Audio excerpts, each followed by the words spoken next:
Dalawang babae nasawi matapos pagsasaksakin sa loob ng isang pamantasan sa Mexico. At European Commission Chief Ursula von der Leyen inendorso ng pinakamalaking partido sa European Parliament. Si Joy Salamatin sa sentro ng balita. Dalawang babae ang patay matapos pagsasaksakin ng isang lalaki sa isang university sa Guadalajara, Mexico. Ayon sa mga otoridad, pinasok at pinagbabasag ng suspect ang bintana sa campus gamit ang palakol. Sugatan din ang isang lalaki dahil sa pag-atake. Hindi pa malinaw ang motibo sa krimen. Hawak na ng mga pulis ang suspect at patuloy na inaalam kung may kaugnayan siya sa biktima.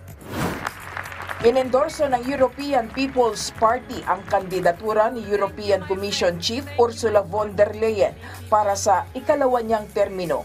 Aabot sa 400 delegado ng EPP ang bumoto pabor kay von der Leyen habang 89 ang hindi sang-ayon sa isinagawang party congress sa Bucharest sa Romania.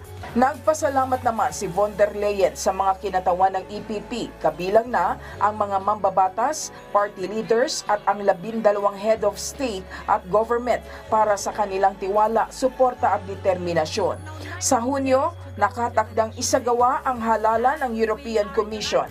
Sa oras na manalong muli si von der Leyen, magsisilbi itong pinuno hanggang 2029.